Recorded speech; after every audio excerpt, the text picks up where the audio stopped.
Salam sejahtera bagi kita semuanya. Sebelum kita mendengarkan firman Tuhan, marilah kita berdoa. Damai sejahtera Allah yang melampaui segala akal, itulah yang memelihara hati dan pikiranmu di dalam Kristus Yesus Tuhan kita. Amin. Saudara-saudara yang terkasih, di dalam nama Tuhan Yesus Kristus, firman Tuhan bagi kita pada saat ini tertulis dari Mazmur 14 ayat yang ketiga. Mereka semua telah menyeleweng, semuanya telah bejat, tidak ada yang berbuat baik, seorang pun tidak. Demikian firman Tuhan. Saudara-saudara yang terkasih, di dalam nama Tuhan Yesus Kristus di zaman sekarang ini kita mendapati bahwa dosa telah dikecilkan maknanya dengan berbagai istilah seperti kesalahan, kekeliruan, bahkan kekilafan. Tidak mengherankan jika di sana-sini banyak berita mengenai berbagai tindakan manusia yang tidak segan untuk mengorbankan sesamanya demi keinginan daging, memuaskan nafsu dan kepentingan diri sendiri. Apa yang terjadi hari ini sesungguhnya sudah digambarkan oleh Daud dalam Mazmur pasal 14 ini. Dunia dipenuhi oleh angkatan yang tidak mengenal Allah. Orang-orang seperti itu disebutnya sebagai orang bebal. Istilah bebal merujuk kepada orang yang berpikir dan bertindak berdasarkan asumsi yang keliru. Dan dalam hal ini asumsi yang dipegang orang bebal adalah tidak ada Allah. Bagi mereka, karena tidak ada Allah, maka tidak ada penghakiman, tidak ada penghukuman, tidak ada standar tentang apa yang benar dan apa yang salah. Akibatnya pemikiran ini adalah terbentuknya kehidupan yang penuh dengan kebusukan dan juga keburukan, serta penyelewengan dan juga kebejatan di hadapan Allah. Semua ini digemakan kembali oleh Rasul Paulus di dalam Roma 3 ayat 10-12 tentang keadaan kehidupan manusia yang berada di bawah kuasa dosa. Saudara-saudara yang terkasih di dalam nama Tuhan Yesus Kristus, yang menjadi pertanyaan adalah, lalu bagaimana dengan umat Allah? Setelah mengawali dengan perenungan mengenal orang bebal, memahami tentang orang bebal yang menganggap bahwa dosa itu adalah hal yang sepele, Mazmur ini mengajak kita untuk memandang diri kita agar kita tidak masuk dalam situasi seperti orang-orang bebal. Kita diminta untuk benar-benar hidup di dalam kekudusan, karena kita tahu bahwa ada Allah. Allah yang selalu mengawasi kita. Allah yang selalu mengarahkan kita untuk melakukan yang benar, sehingga kita tidak masuk dalam penghakiman ataupun penghukuman. Dan kita diminta untuk selalu hidup dalam penyertaan Allah, sehingga kita bisa hidup benar di hadapan Allah.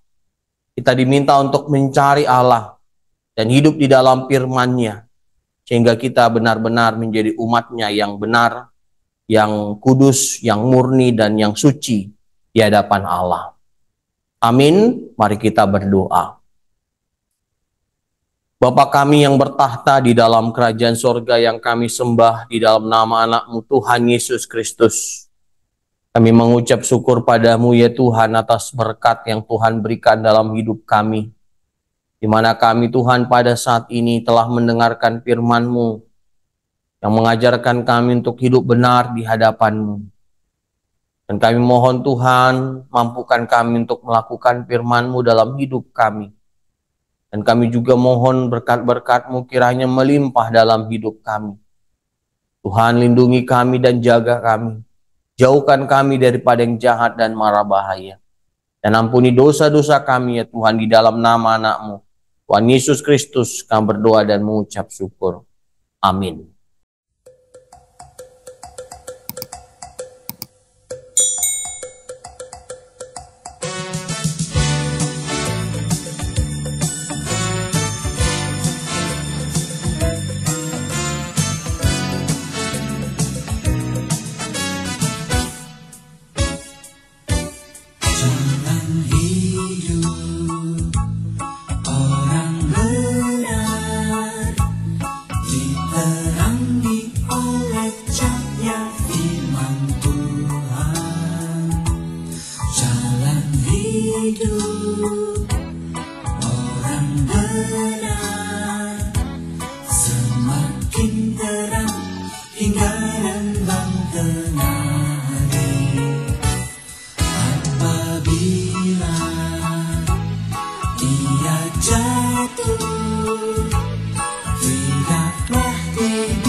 Apabila aku jatuh